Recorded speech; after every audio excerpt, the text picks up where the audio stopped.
하나님의 말씀은 에레미야 48장 1절에서 하나님의 말씀은 에레미야 48장 1절에서 10절입니다. 에레미야 48장 1절 모압에 관한 것이라 만군의 여호와 이스라엘의 하나님께서 이와 같이 말씀하시되 오호라 너보여 그가 유림을 당하였도다. 기라다임이 수치를 당하여 점령되었고 미스갑이 수치를 당하여 파괴되었으니 모압의 찬송 소리가 없어졌도다. 헤스본에서 무리가 그를 해하려고 악을 도모하고 이르기를 왔어 그를 끊어서 나라를 이루지 못하게 하자 하는도다. 만메시여 너도 조용하게 되리니 칼이 너를 뒤쫓아가리라. 호로나임에서 부르짖는 소리여 황폐와 큰 파멸이로다. 모압이 멸망을 당하여 그 어린이들의 부르짖음이 들리는도다. 그들이 루힛 언덕으로 올라가면서 울고 호로나임 내리막길에서 파멸의 고통스러운 울부짖음을 듣는도다. 도망하여 내 생명을 구원하여 광야의 노간주 나무같이 될지어다. 너가 내 업적과 보물을 의뢰함으로 너도 정복을 당할 것이 그모스는 그의 제사장들과 보관들과 함께 포로되어 갈 것이라. 파멸하는 자가 각 성읍에 이를 것인즉 한 성읍도 면하지 못할 것이며 골짜기가 멸망하였으며 평지는 파멸되어 여호와의 말씀과 같으리로다. 모압의 날개를 주어 나라 피하게 하라.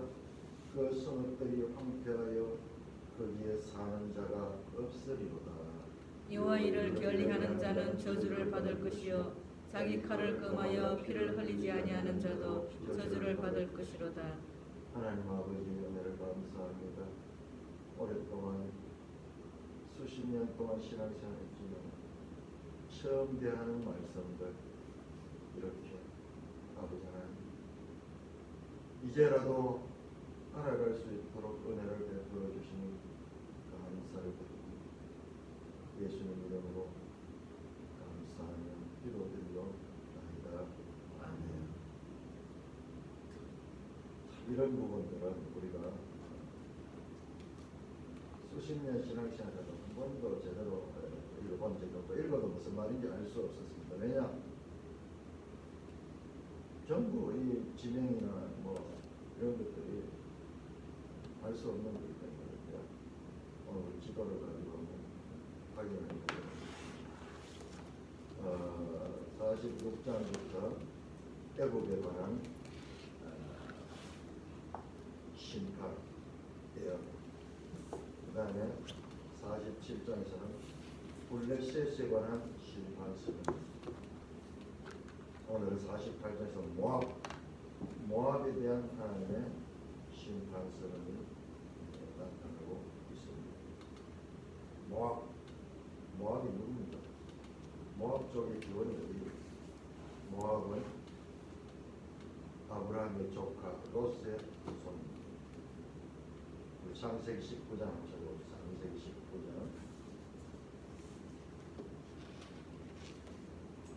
성경이 단어 하나도 그냥 되는 게 아닙니다. 서로 유기성을 발견하지 못하면 이것은 그냥 만의 부재이 됩니다. 그런데 이것을 성경과 성경을 통해서 확인해 보면 전부 연결이 되도록 19장 30절 19장 30절 배경은 롯이 선택한 땅이 소알 땅입니다. 아브라함과 헤어진 지역에 그 소알 지역이 바로 유명한 소돔과 고모라 지역입니다. 그 소돔과 고모라가 죄의 형벌로 멸망될 적에 그때 배경입니다. 롯과 그 가족들은 피신할 수 있었죠. 피신하다가 롯의 아내는 그 물질적인 그것이 생각나서 뒤를 돌아본다. 소금 기둥이 되었던 그 비극증을 쌓았던 그 이후에 3절에 롯이 소알에 거주하기를 두려워하여 두 딸과 함께 소알에서 나와 산에 올라가 거주했다. 야, 이런 구절 하나도요. 지금 보니까 정말 영적 의미가 있어요.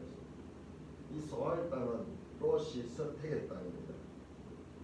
13장에서 아브라함과 롯이 서로 갈등을 느끼게 됩니다. 아브라함의 종들과 재산들이 많아지고 롯도 마찬가지로 그렇게 되어서 서로 공동으로 사니까는 여러 가지 마찰이 나면서 부득이 서로 헤어져서 분가해서 서로 독립적으로 살아갈 수밖에 없는 그런 형편이 되었습니다.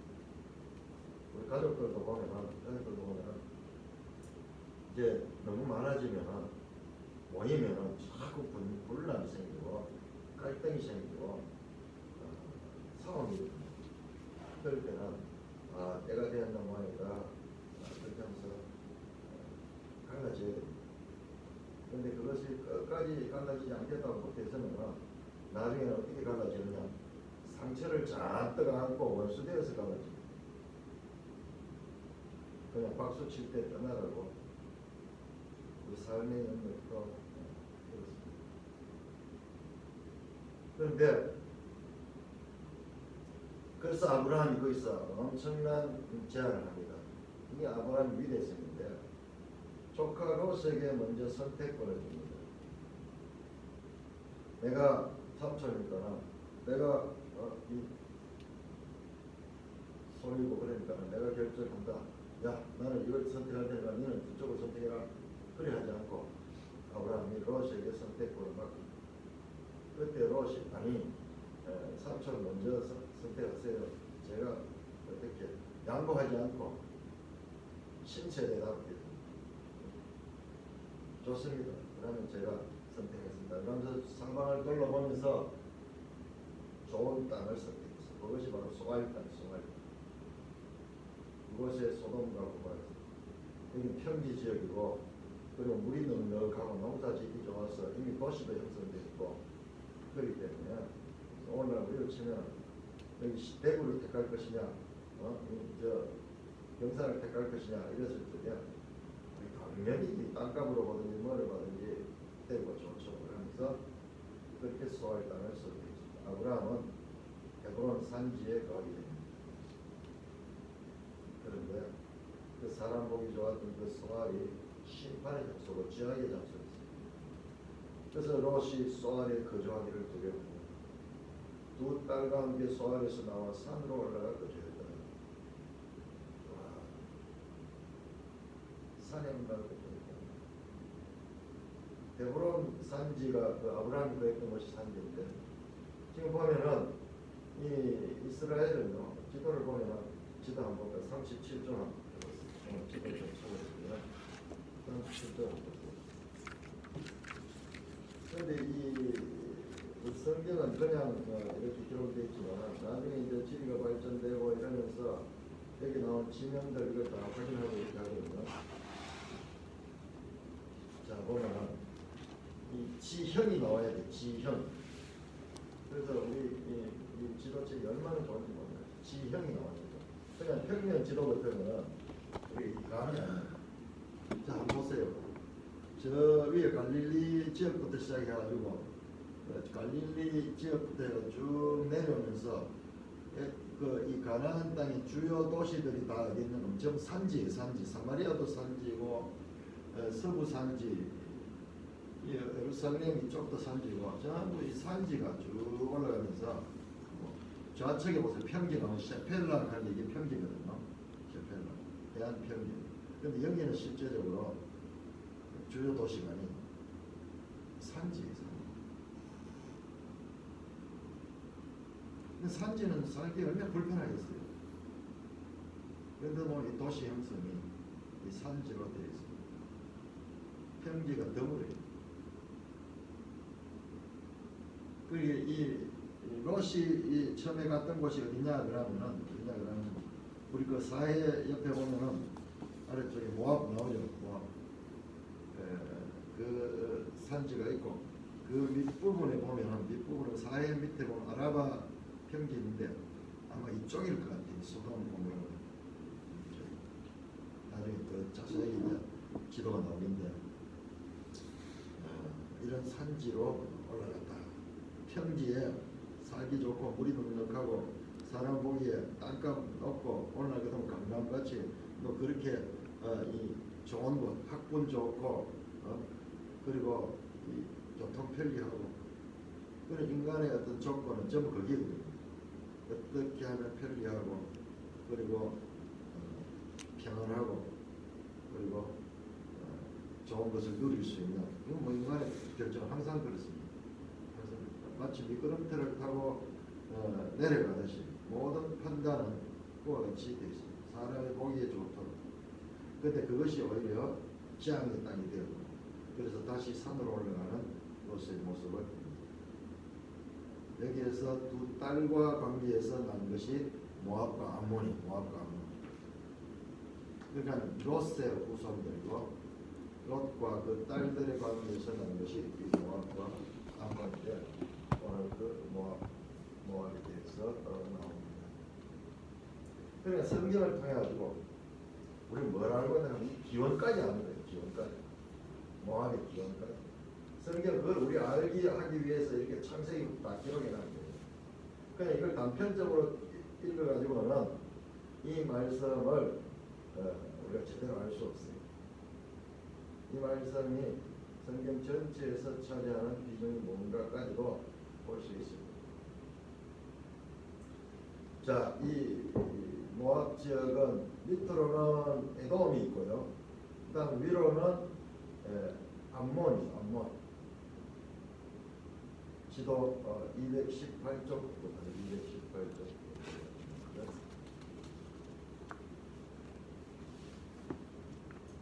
218쪽. 여기에 이제 에돔이야 당시에 지도입니다.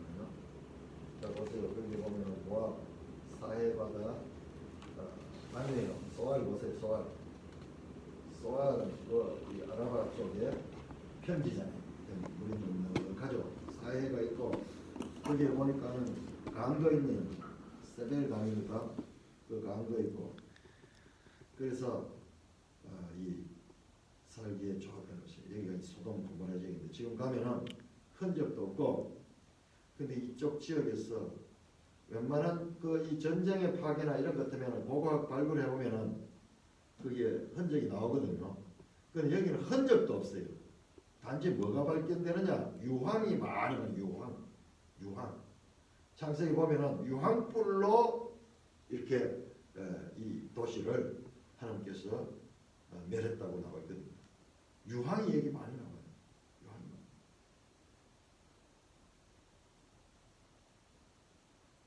사해 죽음의 바다 쪽으로 내려갔다. 사람 살기 보기에는 참 좋은 것 같지만은 사해는 죽음의 바다예요. 죽음의 바다. 이런데도 성경의 내용뿐만 아니라 이 지리 있죠. 지리도 복음을 담고 있어요. 지리도. 하나님이 왜 이 지역을 택했는가? 이것만 생각해봐도 어마어마한 복음이 그 속에 들어있어요. 왜 세상에서 이 사해 지역이 가장 낮은 곳이에요. 가장 낮은 곳. 그 요단 갈릴리에서 사해까지는 그 요단강 이 골짜기가요. 골짜기가 세상에서 가장 낮은 그런 지대고 특별히 사해는 세상에서 가장 낮은 곳이에요. 이게 해발에서 이렇게 치면은 지하로 400m까지 내려가요. 그러니까 여기는 물이 고여 있고 여기는 죽음의 물밖에 될 수 없는 이게 물이 빠져나갈 길이 없는 거예요. 지대가 낮기 때문에. 아래는 에돔이 있고 위로는 암몬이 있고 요 경계는 불분명한 것이 때로는 올라가기도 하고 내려가기도 하고 뭐 그랬던 것 같아요. 에돔, 모압, 암몬 이 전 창세기에 나오는 에돔은 예스의 후손들의 사는 곳이고 모압과 암몬은 롯의 후손들의 곳이죠. 하나님께서는 모압에 대한 심판을 지금 이것까지 다 알고 계시는 거예요. 이까지 다 포함하고 있는 거예요. 암몬 그러면은 그 롯으로부터 시작해서 현대까지 다 포함이 되는 거예요. 그게 하나님과 우리의 시각의 차이입니다.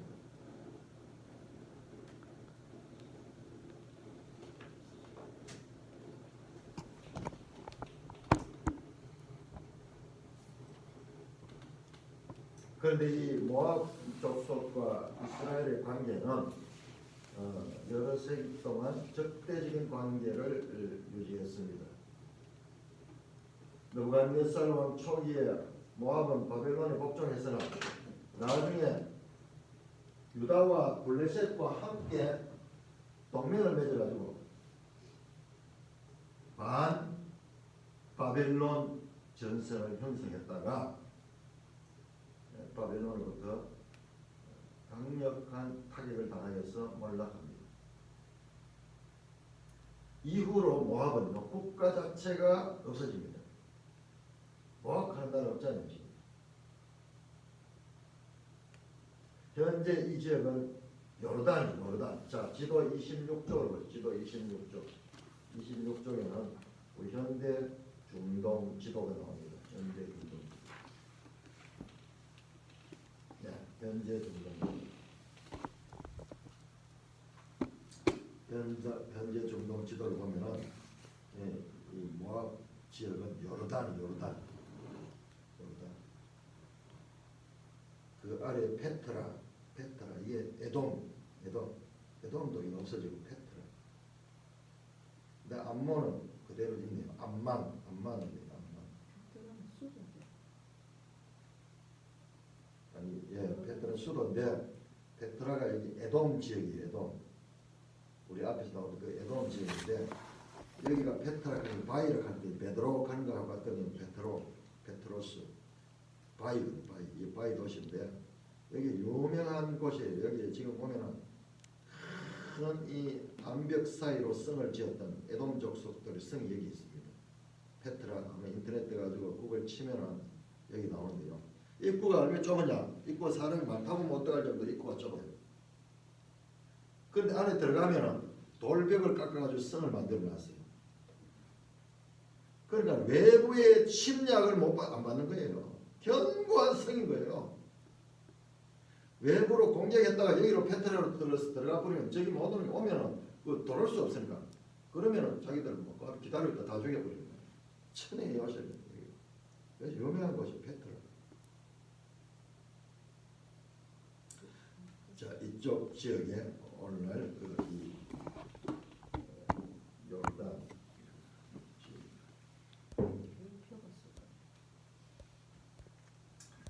그리고 모압왕 우리 역사를 보면은 그 민수기 때 모압왕 발람을 불러가지고 이 이스라엘을 저주하겠죠.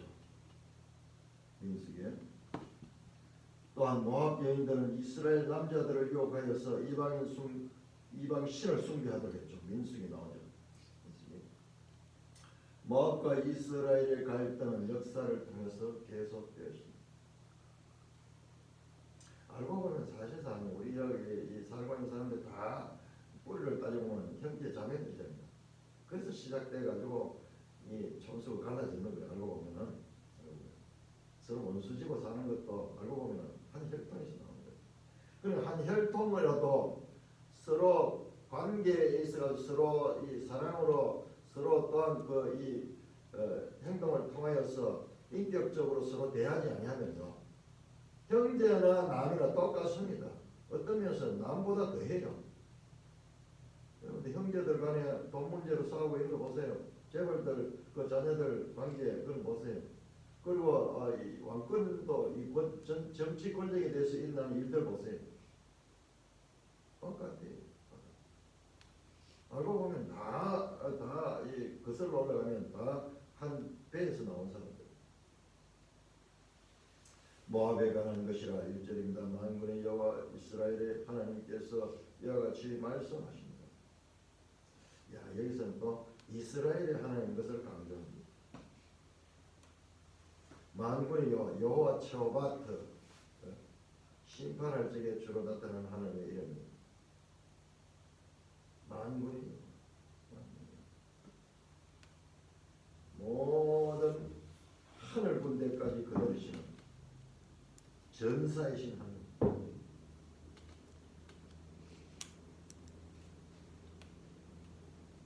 오라 너보여 그가 유를 당했도다. 기랴다임이 수치를 당하며 점령되었고 미스갑이 수치를 당하며 파괴되었으니 모압의 찬송 소리가 없어졌도다. 자, 이 18선은 시적으로 표현해요. 시적으로. 너보와 기라다임 전부 다 너보산 주위에 있습니다. 자, 지도 한번 볼까요? 218쪽에 너보산을 줘. 너보산. 너보산 유명하잖아요. 모세가 마지막 이 가나안 땅을 본 것이 너보산인데 지금 이게 암몬 소속으로 되어 있기도 한데 이때는 모압 쪽 속의 것이었습니다. 그러니까 경계가 때로는 서로 막 이렇게 늘어나고 줄어들고 하면서 국경 분쟁이 있었던 것 같아요. 그 너보산 모세 당시에는 이것이 모압 땅이었어요. 모압 땅. 그래서 유명한 모압 언약이 여기서 나오죠. 모압 언약. 시내산 언약과 달리 모압에서 또 언약을 주시는 모압 언약.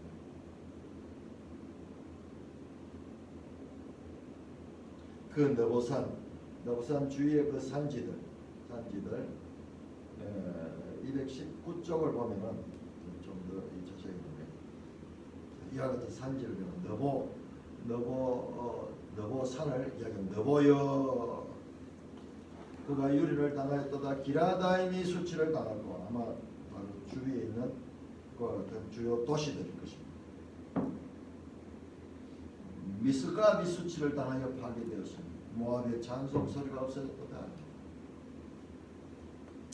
헤스본에서 무리가 그를 헤아리고 하는 거예요. 헤스본 합쳐요. 헤스본 안 나옵니까? 헤스본 여기 안 나오는가? 자, 지도 38쪽 한번 볼까요? 38쪽 다시 해놓고 38쪽을 보시면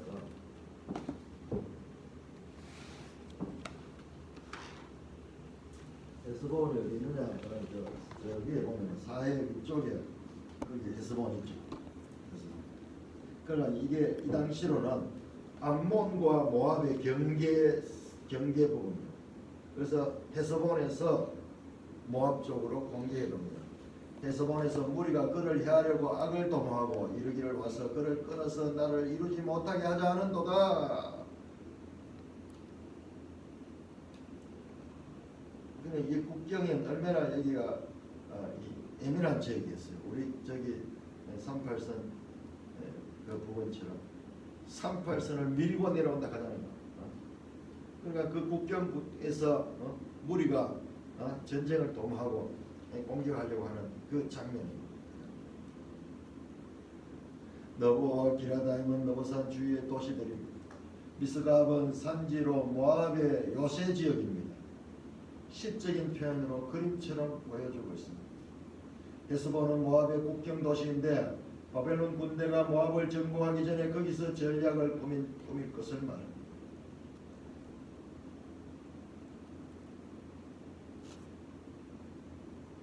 만면이여 너도 조용하게 되리니 칼이 너를 뒤쫓아간다. 호로나임에서 부르짖는 소리여 황폐와 큰 파멸이다. 모압이 멸망을 당하여 어린이들이 부르짖음이 들리는도다. 이거 우리 식으로 번역하면은 서울이 황락이 될 것이고 수원이 그러하고 대전이 그러하며 대구가 그러할 것이다. 부산에서 은하의 부르짖음이 들릴 것이다. 전 국토를 오가면서 그 모압의 멸망에 대해서 실감나게 표현합니다. 물샐 틈 없이 모든 모압의 땅들이 바벨론 군대에 의해서 멸망을 당할 것을 그림으로 그려주고 있습니다. 이런 표현은 이 시적인 표현이 아니고 어떻게 하겠어요? 이걸 일일이 다 묘사할 수 있겠습니까? 이 산문적으로. 하나님이 누구신가? 신이에요. 이런 복잡한 상황은요, 이런 시적인 몇 줄로 통해가지고 이 전체를 다 표현했는데, 이걸 그냥 산문적으로 묘사를 하잖아요. 내가 어떻게 와서 어떻게 하는 뭐 장점이 어떻게 그런 식으로 해가지고는 우리가 다 읽어낼 수 없어요. 이 시 한 절 한 절에다가 이 참혹한 모압의 멸망의 장면들을 묘사합니다. 칼이 너를 뒤쫓아가리나 호로나임에서 부르짖는 소리와 황폐와 큰 파멸이로다. 모압이 멸망을 당하여 그 어린들의 부르짖음이 들리는 어린들만 울었겠어요? 어른들도 통곡하고 다 그랬겠지만은 그 어린이들의 부르짖음, 애절하게 들리는 그와 같은 그 부르짖음을 묘사함으로 통해서 모든 모압의 통곡을 대신합니다. 그들이 루힛 언덕으로 올라가면서 울고 호르나임으로 내려막길에서 파멸과 고통스러운 울부짖음을 듣는도다. 우리가 지금 여기서 지금은 이 지명을 잘 알 수 없지만요. 루힛 언덕으로 올라가면서 루잇은 산지네요. 그리고 호르나임 내리막길로 가는 내리막길이네요. 여기는 이 루잇은 산으로 올라가는 길이고 호르나임은 내려가는 길입니다. 자, 우리 이사야 15장 한번 이사야 15장. 성경이 어떤 책인가? 성경이 어떤 책인가? 성경을 제대로 모르니까 온갖 이야기 다 하고 비판은 조금이라도 공부를 해보면 성경 하나님 말씀일 수밖에 없는 거예요. 인지 아는지 몰라도 필연적으로 하나님 말씀일 수밖에 없다. 왜? 이것은 사람의 지혜로서는 이 모든 것들을 이렇게 기록할 수가 없어요. 이사야 15장에 보면은 같은 지명이다. 자, 15장 보면 이사야 15장은 모압에 관한 경고들. 모압에 관한 경고인데 15장 5절에 보면은 내 마음이 모압을 위하여 울부짖는도다. 그 피난민들은 수알과 에글라 슬라시아까지 일고 울며 루힛 비탈길로 올라가며 혼란 길에서 패망을 울부짖으니. 와, 이렇게 정확히 이렇게 정확히 찾아보면 비탈길, 우리 강원도 비탈이가 강원도 비탈이라고 그렇게 강원도 이제 산지가 많죠. 비탈길로 올라간다. 루힛 비탈길로 올라간다. 유명한 이 산지 뭐예요? 호르나임, 거기서 호르나임으로 가면서 물면서 가고 있는 모습이 이사야와 에레미야는 100년 정도 차이 날 겁니다. 성경의 기록들이 얼마나 정확합니까? 지리적으로도 지형적으로도 일치하는 것은 우리가 분명합니다. 호르나임 내리막길에서 하늘의 고통스러운 울부짖음을 듣는도다. 도망하여 내 생명을 구원하여 광야의 노간주 나무같이 될지어다. 도망하여 울부짖으며 고통스러워 부르짖는 그와 같은 모압의 전쟁에서의 패망의 모습을 광야의 노간주 나무같이 될지어다. 지난번 기획성경 떨기나무가 있어요. 떨기나무. 광야에 있는 나무는요, 광야의 나무는 나무를 갈 수도 없을 정도로 잎도 없어요. 잎도 없고. 떨기나무라는 이름이 아주 떨기같이. 바싹 말라가지고 그늘이 되지 못해요. 나무 자체가 그와 같은 긁어쓴 모습의 모압을 노간주 나무로 비교를 하고 있습니다. 자, 그러면 왜 모압이 심판을 받게 됐는가? 그 심판의 이유를 7절에서 말합니다. 너가 네 업적과 보물을 의뢰함으로 너도 정복을 당할 것이요. 그모스는 그의 제사장들과 그의 고관들과 함께 포로로 되어갈 것이다. 자, 그모스는 모압의 신입니다. 모압의 신. 열왕기하 3장 27절에 나옵니다. 그모스, 모압의 신 그모스. 자, 멸망의 이유가 네가 네 업적과 보물을 의뢰하면서 너도 정복을 당할 것이다. 여기 좀 번역이 좀 아쉬워요. 여기서 업적하는 거 자신의 행위로 쌓아올립니다요. 여기는 그냥 네 행위를 의지함으로 해서는 더 좋았습니다. 업적하는 거 좀 더 다르게 봅니다. 보물, 물질과 자신의 능력, 자신의 행위를 의지하는 거예요. 에레미야 17장 5절 6절에 이와 같이 말씀했습니다. 무릇 사람을 믿으며 혈육으로 그 권력을 삼고 마음이 여호와에게서 떠난 그 사람에게는 저주가 있을 것이다. 그는 사막의 떨기나무같이 될 것이다. 지금 그대로 말씀대로 설치됩니다.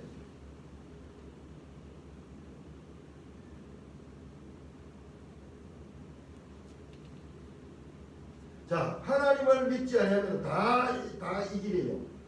하나님을 믿지 아니하는 자는 다 이것이 자신의 행위와 물질을 의뢰할 수밖에 없습니다.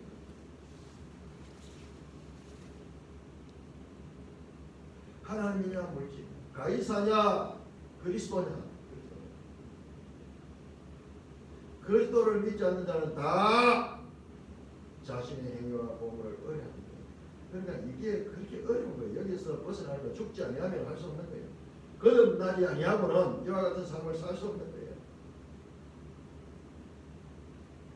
하나님을 믿는다 하는 게 이게 그냥 믿는 게 아니에요. 엄청난 영적인 전쟁입니다. 자기 자신과 물질을 믿는 자는 결국 멸망하게 됩니다. 오늘 우리 문재인 정부가요, 내세우는 구호가 사람이 먼저다. 사람이 먼저다. 사람이. 딴 말이 아니고 인본주의. 이게 얼마나 성경적으로 보면은 사탄적인 사상인지 드러나게.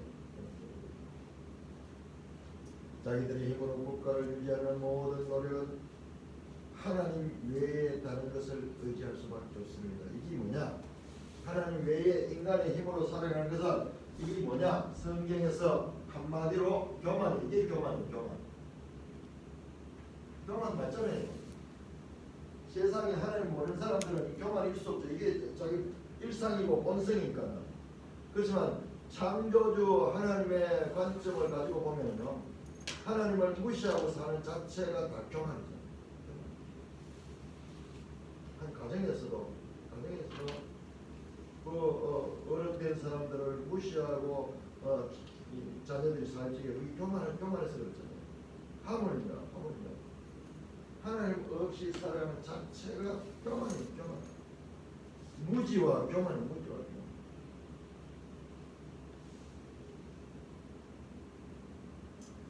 금오스 신과 제사장들과 고관들도 풀로 잡혀간다. 과거에는요, 이 전쟁 보면 우리 앞에서도 나오는데 이스라엘 법계를 그들이 가지고 블레셋이 자기들 신전을 갖다 놨죠. 블레셋 다곤 신전을 갖다 놨죠. 이게 전쟁 신들의 전쟁. 그래 금오스 바벨론이 금오스 우상을 가지고 자기들 이 바벨론 신전을 갖다 놓은 그것이 바로 전쟁 승리의 상징입니다. 전리품. 8절입니다. 파멸하는 자가 그 성을 이룰 것이며 한 성은 파멸하지 못할 것이며 골짜기가 멸망하였으며 평지는 파멸되어 여호와의 말씀과 같으리로다. 모압의 날개를 주어 나라 피하게 하라. 그 성읍들이 황폐하여 거기 사는 자가 없습니다. 모압이 어쩔 수 없어요. 이 시적인 표현은 뭐예요? 모압에서는 피할 곳이 없습니다는 뜻입니다. 모압이 피할 수 있는 것은 날개를 달고 하늘로 날아가는 수밖에 없다는 표현이에요. 하늘로 솟아오르지 않고는 피할 길이 없다. 그 말은 모압이 황폐하면 거기에서 멸망당할 수밖에 없는 상황을 반응법적으로 표현하고 있습니다. 10절 여호와의 일을 게으리한 자는 저주를 받을 것이요 자기 칼을 금하여 피를 흘리는 자는 저주를 받을 것이다. 이게 무슨 말이냐? 모압을 치는 것은 여호와의 일이에요. 여호와의 일. 그러므로 바벨론 군대는 모압을 치되 철저하게 응징해야 됩니다. 게을리 설렁설렁 해서는 안 돼요. 자기 칼을 금하여 피를 흘리지 않은 자는 저주를 받을 것이다. 이 하나님의 이 일, 이 모압을 멸망시키는 바벨론 군대는 마치 종이 그 주인에게 충성하듯이 철저하게 살육을 행해야 됩니다. 모압을 멸망시킬 책임은 바벨론에게 주셨습니다. 만일 바벨론이 그 일을 등한시하면 저주를 받을 것이라는 의미입니다. 얼핏 보면 이 말씀은 너무나 자연같이 생각됩니다. 그러나 우리는 하나님은 사랑하는 동시에 공의로우심을 소유하신 분임을 알아야 됩니다. 하나님께서 알아야 돼요. 하나님께서 이방 민족에게 오래 참으심을 알 수 있습니다. 그러니까 이들은 하나님이 없다고 하기까지 합니다. 하나님은 인자하심과 공의로우심으로 그가 창조하신 세상을 통치하십니다. 성경 보면 하나님이 왜 구약 성경에 나와서 이스라엘 백성을 그렇게 진노하시고 분노합니까? 그런 이야기 할 수 있습니까? 언제부터? 저 신의 사는 약부터, 아니 저 아브라함 때부터 하나님께서 택하시고 그들을 법을 주시고 언약 관계를 맺었어요. 언약 관계. 자, 이 중요합니다. 이 언약이 얼마나 중요하냐. 하나님과 이스라엘 관계는 부부관계, 부부관계. 가장 인간으로 치면은 가장 이 비유할 수 있는 것이 부부관계. 부부관계는 언약관계입니다. 언약관계. 부부관계는 이 중간에 제3자가 들어오면은 다른 이 서로 남편과 아내 이외에 다른 자가 들어올 수 없는 거예요. 여기에서 이 주위에 누가 제3 다른 남자가 들어오면 다른 여자가 들어오게 되면 이게 있을 수 없는 거예요. 그런데 우상은 뭐냐? 우상은 이 부부관계를 깨뜨리는 다른 제3의 연인이에요. 다른 남자예요. 다른 남자. 그러니까 이와 같은 하나님과의 그래서 계속 결혼 언약에 대한 비유를 많이 해요. 결혼 언약. 내가 너희들의 남편이 되어서도 그들이 지키잖아요. 그래서 이들은 실패를 얼마나 참았습니까? 얼마나 참았습니까? 얼마나 어려서부터 우리 앞에서 봤잖아요. 마지막에 되니까는 유다는 이 모든 걸 다 대표하는 거예요. 그렇지 않겠다 하니만은 파혼 선언은 누가 했느냐? 바로 이 백성들이었어. 백성들. 그 과정을 무시해버리고 구약의 하나님 잔인하다. 얼마나 우리가 피상적으로 성경을 봤던데 참고 그럼에도 불구하고 나중에 심판하시면까지도 다시 새 언약을 주시면서 하나님의 인자하심과 자비로우심을 드러내시는 그 하나님을 우리는 알지 못하고 그냥 하나님 무서운 나쁜 하나님 그런 식으로 보았던 것이 얼마나 우리가 성경을 제대로 못 봤던가를. 그리고 우리가 이런 식으로 성경을 공부 안 하고 그냥 부분 보면 이런 부분만 나오잖아요. 그 과정, 역사의 과정에서 하나님이 어떻게 했습니까?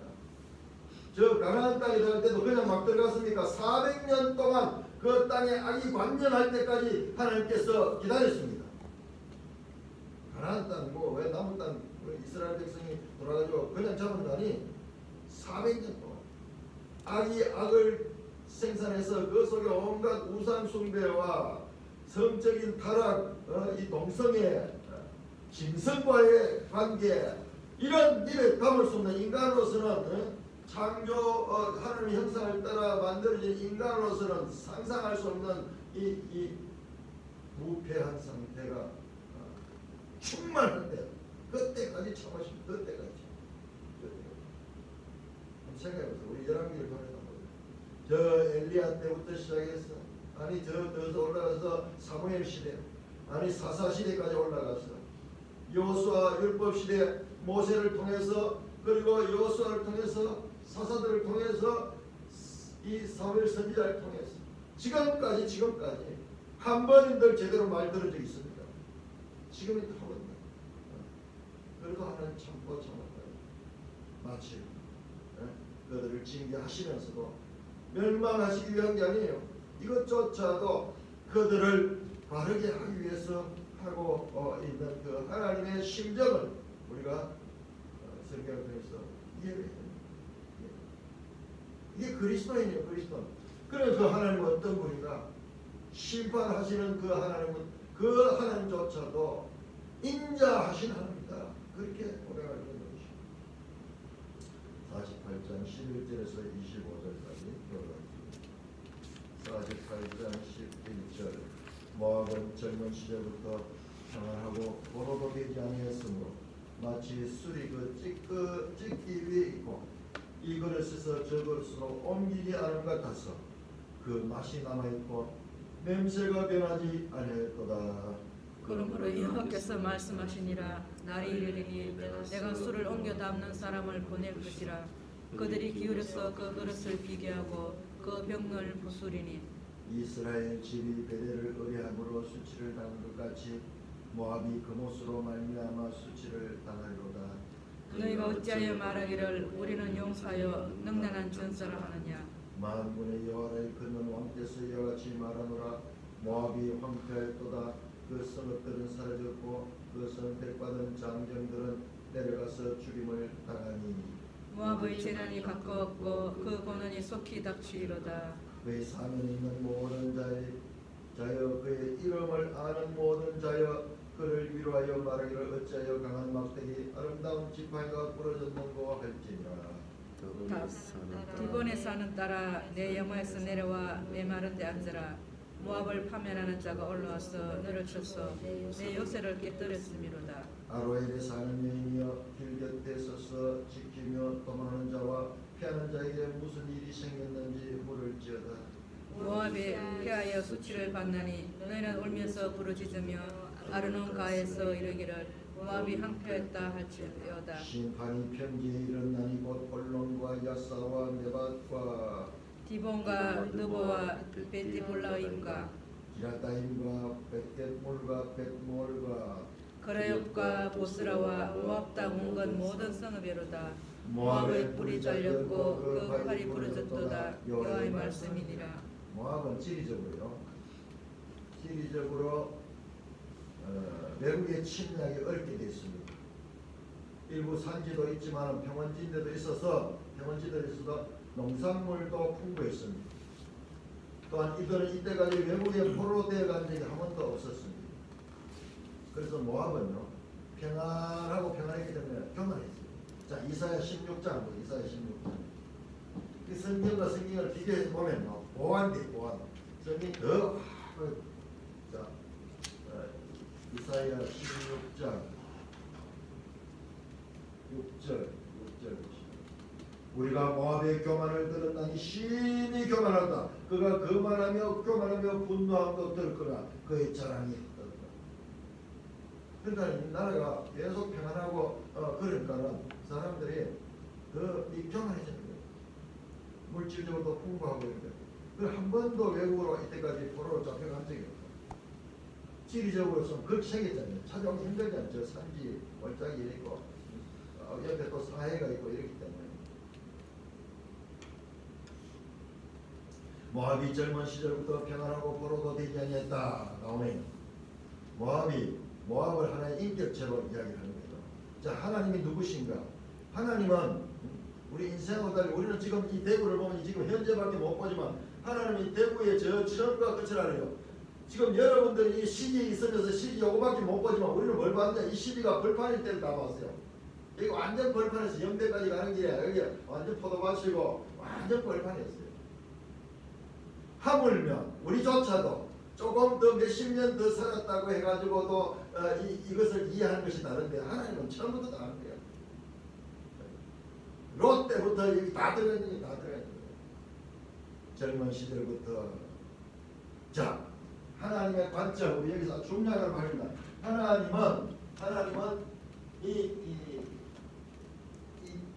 지역조차도 이 나라를 모르면 하나의 인격체로 볼 수 있다. 인격체로. 나를 어떻게? 나라의 어린 시절, 나라의 장년 시절, 나라의 노년 시절까지 다 볼 수 있는 이 전체를. 왜? 이게 하나님의 시간을 초월했기 때문에 가능한 거예요. 사람은 이것을 인격체로 볼 수 없습니다. 한 면밖에, 이렇게밖에 못 보면 하나님 전체를 보시게 돼요. 그러니까 나는 알파와 오메가요, 처음과 나중이고 시작과 나중이다, 시작과 마지막이다. 이 말씀들이 그런 거예요. 통시적이다. 하나님 앞에는 시간이 전체가 하나로 되어 있습니다. 하나로. 이런 표현이 많이 나와요. 그 유다를 이야기할 때 네가 어려서부터 애굽의 강포의 사이에 있는 그 아이를 종대했던 그걸 들고 와가지고 내가 옷을 입히고 키우고 교육을 시키고 이렇게 했는데 네가 나를 배반하느냐.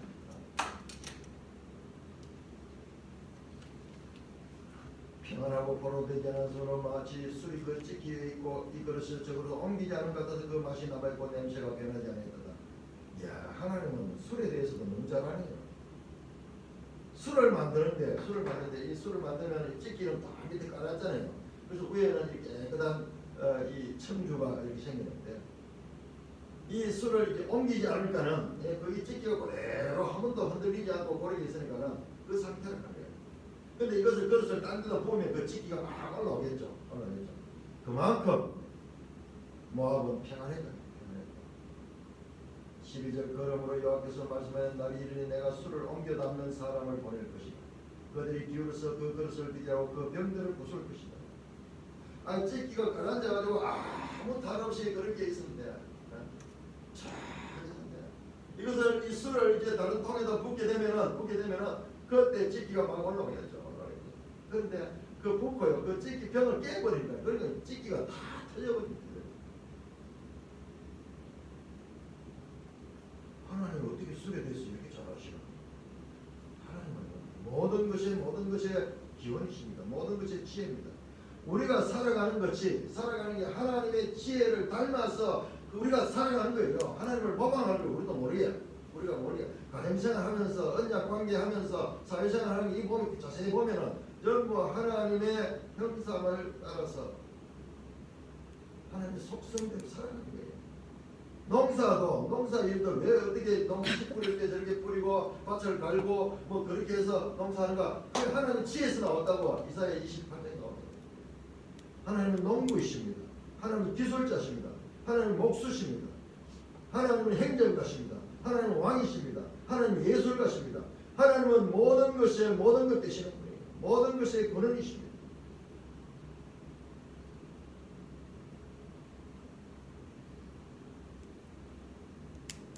이스라엘 집이 베델을 의뢰함으로 수치를 당한 같이 모압이 그못으로 말미암아 수치를 당한다. 이스라엘 백성들이 베델의 우상 숭배, 황금 송아지를 만들어 거기 숭배했잖아요. 열왕기상에. 그래서 멸망했는 같이 모압도 그못으로 말미암아 수치를 한다. 모압의 신 그못으로 말미암아 수치를 한다. 너희가 어찌하여 말하기를 우리는 용사여 너희 나라는 정사라냐. 자, 이게 이제 로마서에서 풀어지는데요. 로마서에서 인간의 우상숭배가요. 우상숭배. 이스라엘 백성한테는 우상숭배하지 말라고 법을 줬잖아요. 그래서 이스라엘이 우상숭배하는 하나님의 징계를 받아 마땅하지만 이방인도 그 법이 없잖아요. 법이 없는데 왜 신을 섬겼다고 하나님께서 그러냐. 로마서에 답이 나옵니다. 뭐라고 나옵니까? 하나님께서 그들이 하나님을 알만한 그와 같은 양심을 주셨어요. 부패한 결과 그와 같이 거예요. 우리 사람 안 믿는 사람들도 우상 숭배가 심한 사람이고 안 믿는 사람들 가운데도 우상 숭배 안 하는 사람이 있어요.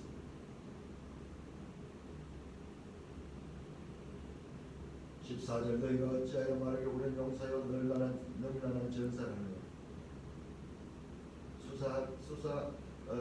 이 학적인 질문입니다. 자, 이게 보세요. 이게 로마서와 같지 않습니까? 수사 의문문으로 질문합니다. 디아트랩의 형식이 제가 보면 볼수록 이 신약학자 그분은 로마서를 하면서 그 당시에 헬라의 수사학을 바울이 도입해서 디아트랩의 형식을 하던 그 신약학자는 신약만 잘하고 구약을 모르니까 그렇게 아니 성지서의 수사학적인 표현을 사도 바울이 빌려왔습니다. 확실합니다. 왜? 로마서 1장 2절에서 사도 바울은 말하는데 이 복음은 선지자를 통하여 이 말씀하신 것이다. 그 기원을 이야기하고 있잖아요. 복음이 그냥 자기 생각에서 나온 것이 아니고 선지자들의 사상에서 나왔다고 이야기하잖아요. 그러니까는 그 사상뿐만 아니라 그 표현까지도 거기서 나온 거예요. 이건 산돌교회가 발견해내는 신앙이에요. 이게 신앙이에요. 신앙이 뭐냐? 성경신앙인 거예요. 성경을 해석하는데 더 정확하겠다. 이걸 모르니까는 그분들은 세상 그 당시 헬라의 수사학이 발달했으니까 그 수사 사도 바울은 또 이 헬라의 그 문화에 익숙하고 이렇기 때문에 그렇게 해서 추측해가지고 자기들 깊이 연구해가지고 발견했는 거예요. 그것은 부족한 해석이 더 근원적으로는 여기서 나온다. 모압이 황폐하였도다. 그 선업들은 사라졌고 그 선택받은 장병들은 내려가서 죽임을 당하니 모압의 전원이 가까웠고 그 고난이 속히 닥치는 모압의 전쟁으로 인한 황폐한 모습을 그림으로 그려내었습니다. 그의 사면에 있는 모든 자여 그의 이름을 아는 모든 자여 그를 위하여 말하기 어찌하여 강한 막대기 아름다운 지팡이가 부러진는고 할지니라. 강한 막대기 아름다운 지팡이. 모압의 당시의 위상을 그렇게 말합니다. 모압은 타국으로부터 강력한 권력과 의기양양했던 모압 왕국의 모습. 그것은 다른 사람들의 부러움이 되었습니다. 그런데 그 부러웠던 그 자랑스러웠던 모압이 이제는 주변국들의 소문거리가 되고 그들의 동정을 바라게 되는 상태로 떨어졌다는 시적인 표현입니다. 어렵잖아요. 성경과 문학. 처음에는 내가 이런 이야기 듣고 좀 이렇게 하더라고요. 어떻게 저 사람의 문학과 성경을 비교할 수 있는가? 그런데 문학이 하나님께로부터 나왔어요. 하나님께로부터 나왔어요. 기본의 사는 딸이여 내 영화에서 내려와 메마른 데 앉아라. 자, 지도 37쪽. 지도 37쪽.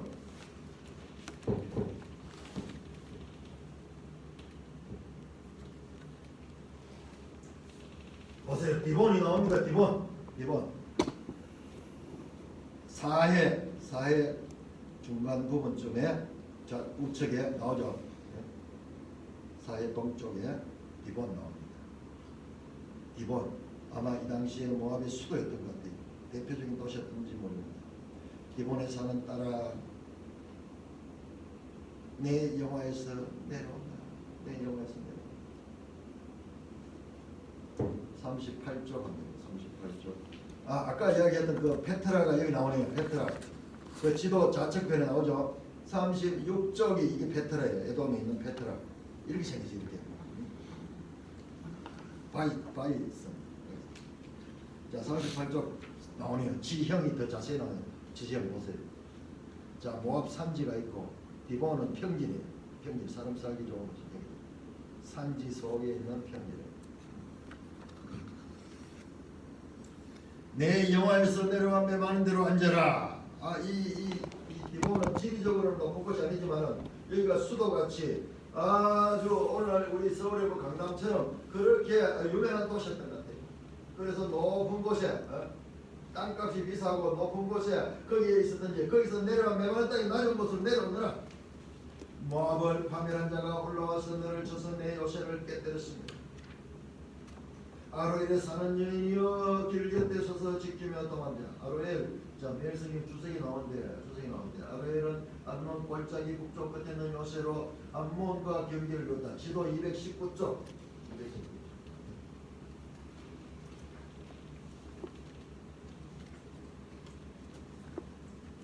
지도 219쪽. 저기 나오는 아로엘 모압 우측 편에 보니까는 아로엘 나오는 아로엘. 북쪽 이렇게 있는 요새로 암몬과 경계를 그었다. 암몬과 모압의 경계는 올라갔다 내려갔다 했던 것 같아요.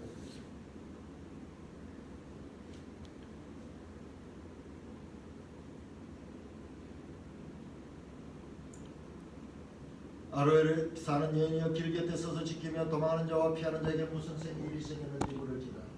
아로엘이 여기가 아주 이 좋은 장소였습니다.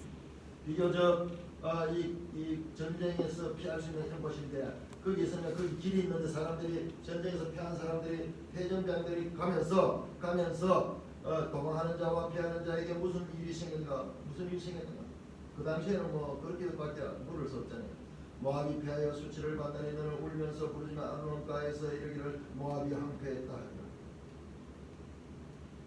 모압이 심판이 평지에 일어나니 곧 홀론과 야사와 메와다. 평지 지역들 쫙 이름 나옵니다. 모압 땅 원근의 모든 선업들이다. 유명한 보세라만 한 찾아요. 보세라 지도 37절.